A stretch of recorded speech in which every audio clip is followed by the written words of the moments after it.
August 30th of 1997, I was only 5 days old, just an infant, and my life changed more than I would ever understand. I was placed into the foster care system and was now part of a family of 4. I was in foster care for the first 7 years of my life. I lived with a mom and dad and their 2 teenage sons. And when I don't say my mom and dad, it's because they never were mine. I never really truly felt invited in and was always just a guest around their house, truly their foster child.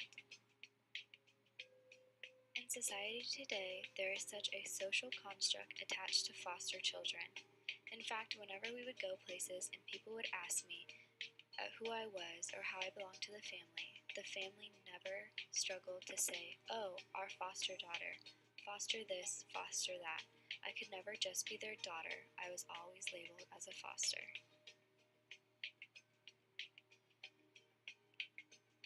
Around 6 or 7 years old, there became a point where I began to understand that I didn't have a family and wondered why I was often different but still like my foster parents. I know my foster family raised me with manners and to love school, but I always wondered where my looks, although darker than my foster family, and sense of humor came from along with other traits. The only answer I could come up with was that they were from my biological parents. Around the time of my 7th birthday, my foster parents mentioned we were going out to dinner for my birthday and they had invited their new friends along, so that I needed to be on my best behavior and wear my prettiest dress. At the restaurant, their friends were very interested into my life, asking about what I love to do and what I want to be when I grow up. As a 7-year-old, I said I wanted to be a doctor, and that absolutely blew them away.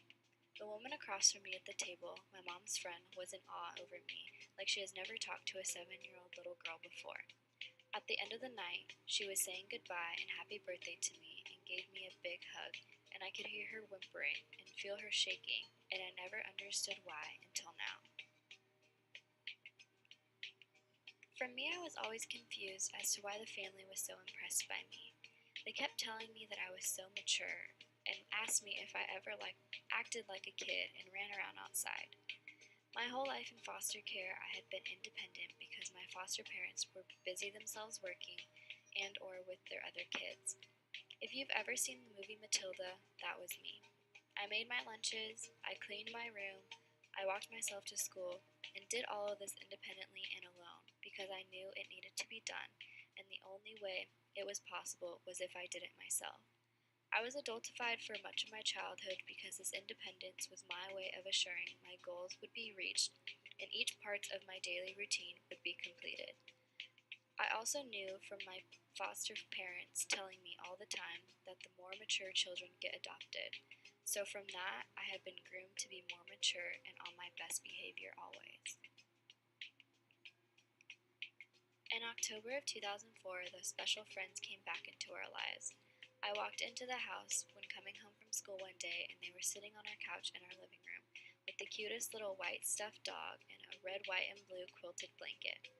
I came in the house and quickly threw off my backpack to find out if these gifts were for me.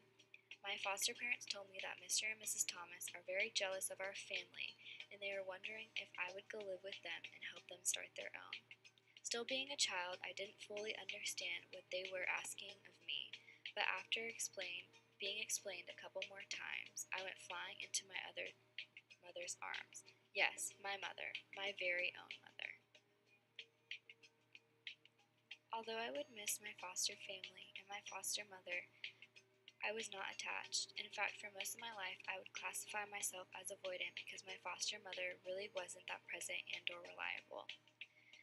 When realizing that I had my own family and my own mother and someone I didn't have to share, I could tell I was now securely attached and didn't want to let go. This was a change for me, and I did feel like I lost some independence, and I never wanted to do anything without my parents, and would often cry when I got dropped off at school because I was scared maybe they wouldn't come back. My mom and dad gave me an amazing reminder of my childhood and teenage years. They moved us to San Diego. They taught me how to ride a bike. They introduced me to the sport I love of cheer, and they gave me my first puppy. And always gave me unconditional love and encouragement. As an emerging adult, I realize that adoption has taught me so many life lessons and has really morphed me into the person I am. Although adopted children are often viewed by society with pity, I do not feel bad for myself in any way.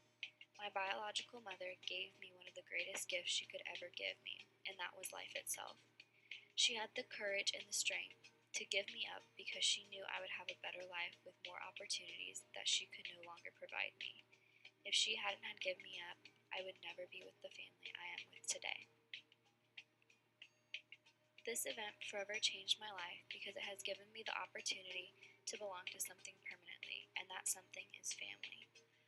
Foreshadowing my late adulthood, I would love to have kids of my own and be a mother. I think being a parent is the most rewarding job one could possess.